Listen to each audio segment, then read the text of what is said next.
சகலத்தையும் நன்மைக்கு எதுவாக நடத்துகிற ஆண்டவராகிய இயேசுவின் இனிதான நாமத்தில் நான் உங்களை வாழ்த்துகிறேன். இந்த நாள் நம்முடைய ஆவிக்குரிய சிந்தனைக்காக எல்லாருக்கும் நன்கு தெரிந்த வசனம் ரோமர் 8:28 நான் வாசிக்கிறேன். அன்றியும் அவருடைய தீர்மானத்தின்படி அழைக்கப்பட்டவர்களாய் தேவனிடத்தில் அன்பு கூறுகளுக்கு சகலமும் நன்மைக்கு எதுவாய் நடக்கிறது என்று அறிந்திருக்கிறோம். ஆண்டவர் சகலத்தையும் நன்மைக்கு எதுவாக நடத்துகிறவர், அதுதான் வேதம் சொல்லுகிறது. சில நேரம் நம்முடைய வாழ்க்கையில சில காரியங்கள் நடக்கும் பொழுது பல கேள்விகள் வரும், பல போராட்டங்கள் வரும். ஆனால் ஒவ்வொரு போராட்டங்களும் ஒவ்வொரு பாதையும் நமக்கு நன்மைக்கு என்பதை பின்பு தான் அறிந்து கொள்வோம். முன்பாக அதை பார்க்கும் பொழுது பதறுகிறோம். இஸ்ரேல் ஜனங்களை எகிப்திலிருந்து ஆண்டவர் வெளியே கொண்டு வருகிறார். சந்தோஷமாய் வெளியே வருகிறார்கள். கானானுக்கு நேராய் வழி நடத்துகிறார். சுற்றி போக பண்ணினார் வேதம் சொல்கிறது. செங்கடல் வழியாய், வனாந்தரத்தின் வழியாய். அதுக்கு ஷார்ட்கட் ரூட் இருக்குது. ஆனால் தேவன் அந்த பாதையில் நடத்தவில்லை. அதற்கு ஒரு காரணம் இருந்தது. ஒருவேளை அவர்களுக்கு அது முதலில் தெரியவில்லை, பின்பு அவர்கள் அதை உணர்ந்திருப்பார்கள். ஏனென்றால் செங்கடல் வழியாக போகிறார்கள். ஆனால் பின்பு மீண்டும் அந்த பார்வோன் அவனுடைய கூட்டத்தார் அத்தனை பேரும் ராணுவத்தோடு இஸ்ரேல் ஜனங்களை அடிமையாக்க புறப்பட்டு வருகிறார்கள். ரதங்களோடு, குதிரைகளோடு, ஆயுதங்களோடு வரும் பொழுது பயப்படுகிறார்கள், அலறுகிறார்கள். அப்பொழுது முன்பாக செங்கடல் இருக்கிறது. என்ன செய்வது? தேவன் செங்கடலை இரண்டாக பிளந்து கொடுக்கிறார். வேகமாய் அக்கறைப்படுகிறார்கள். அதே சேனையும் உள்ளே வருகிறது, பார்வோன் அவன் சேனைகளும். இவர்கள் அதற்குள் அக்கறைப்பட்டவுடனே மீண்டும் அந்த செங்கடல் அவர்களை மூடிவிடுகிறது. ஒரு நிரந்தரமான முடிவு சத்துருக்கு வருகிறது. ஏன் இந்த பாதை, எதற்கு இப்படி என்று சொல்லி பல கேள்விகள். ஏன் இந்த பலவீனம், ஏன் எனக்கு போராட்டம் சொல்லி புலம்புறீங்களா? அதில் ஒரு நன்மை கர்த்தர் வைத்திருக்கிறார். தேவன் சில காரியங்களை அனுமதிப்பார் நம்முடைய வாழ்க்கையில. அது உடனே அதனுடைய காரியம் நமக்கு தெரியாது, பின்பு ஒரு நாள் அதை புரிந்து கொள்ள முடியும். 15 வயதிலே ஒரு மிஷினரி கொடுகையிலே ஒரு இளம் வாலிபன் தன்னை ஆண்டவருக்கு அர்ப்பணிக்கிறான். தான் மிஷினரியாக போக வேண்டும் என்று தீர்மானித்து விட்டான். தன் பொருத்தனையும் பண்ணிவிட்டான். 18வது வயதில் ஒரு விபத்தில் சிக்கிக் கொள்கிறான். காலிலே அடிபடுகிறது. அந்த ஒரு காலை அவன் எடுக்க வேண்டியதாகிவிட்டது.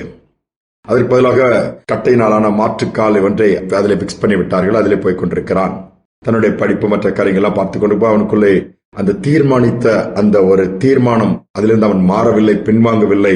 எப்படியாவது ஆண்டவருக்கு நான் ஆண்டவர் அறியாத ஜனங்கள் மத்தியில் போய் ஊழியம் செய்ய வேண்டும் என்ற ஒரு பாரம் அவனை அழுத்தினபடியினாலே அவன் மிஷினரியாக எங்காவது ஒரு இடம் போக வேண்டும் என்று சொல்லி ஜபித்துக் கொண்டிருந்தபடினாலே 25வது வயதிலே ஒரு 5 பேர் அடங்கிய ஒரு குழுவாக இணைந்து ஜபித்து பாரத்தோடு ஒரு குறிப்பிட்ட ஒரு தீவுக்கு போறாங்க.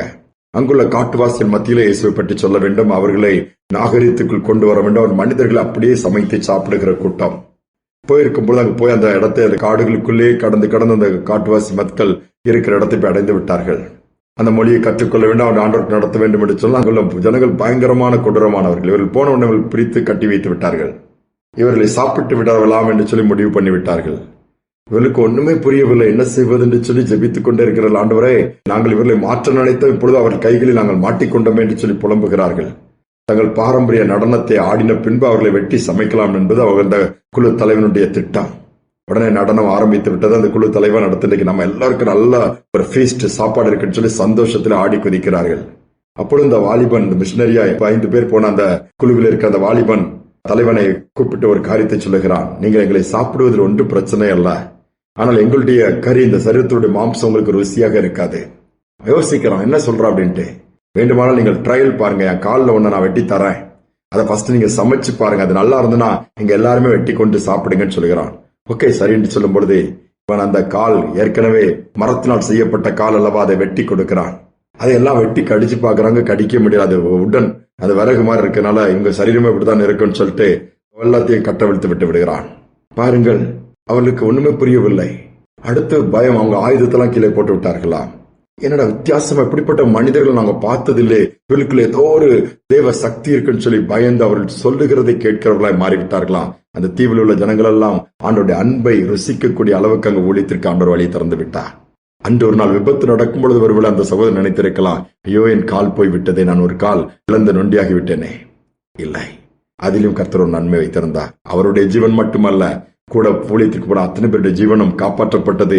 அந்த தீவில் உள்ள ஜனங்கள் எல்லாம், அந்த முரட்டாட்டம் உள்ள மனிதர்களை சாப்பிடுகிற ஜனங்கள் எல்லாம் இயேசுவை அறிந்து கொண்டு சுபாவத்திலிருந்து விடுதலை ஆக்கப்பட்டு அவர்கள் மற்றவர்களைப் போல ஆடைகளை அணிந்து ஆண்டவரை ஆராதித்து மகிமைப்படுத்துவர்களாய் மாறிவிட்டார்கள்.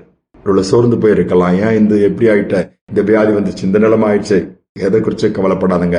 நீங்க ஆண்டவரிடத்தில் அன்பு கூர்ந்தால் போதும், அவரை நேசித்தால் போதும், சகலமும் நன்மைக்கு எதுவாகத்தான் நடக்கும். ஒருவேளை தீமை நடந்திருக்கலாம், அதையும் நன்மையை மாற்றி கொடுப்பார். உங்களுக்கு விரோதமாய் சத்துருக்கள் எழும்பி துரோகம் பண்ணியிருக்கலாம், அதிலும் நன்மை இருக்கிறது. அதை பார்ப்பீர்கள். ஜெபிப்போம். எங்கள் அன்பின் தகப்பனே, சகலத்தின் நன்மைக்கு எதுவாய் நீ மாற்றிக் கொடுக்கிற வேதம் சொல்கிறது.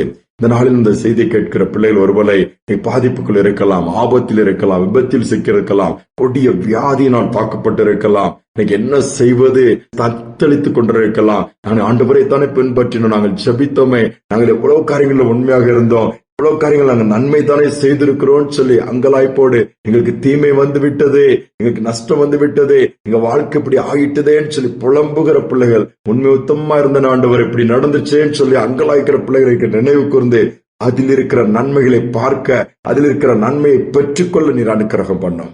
தைரியப்படுத்துங்க. நன்மைக்கு இதுவரை நடத்துவதற்காக ஸ்தோத்திரம். பெரிய காரியங்கள் செய்வதற்காக நன்றி. தாழ்த்தி ஒப்புக் கொடுக்கிறேன். துதிகனமை ஏற்றுக்கொள்ளும் இயேசுவின் நாமத்தில் பிதாவே, ஆமேன், ஆமேன். தேவனிடத்தில் அன்பு கூறுகிற பிள்ளைகளுக்கு சகலமும் நன்மைக்கு எதுவாகத்தான் நடக்கும். இதைதான் வேதமும் சொல்கிறது. நமக்கும் நடக்கும் இந்த சிந்தனையோடு இந்த நாளை தொடர்வோம். மீண்டுமாய் நாளை தினம் சந்திப்போம்.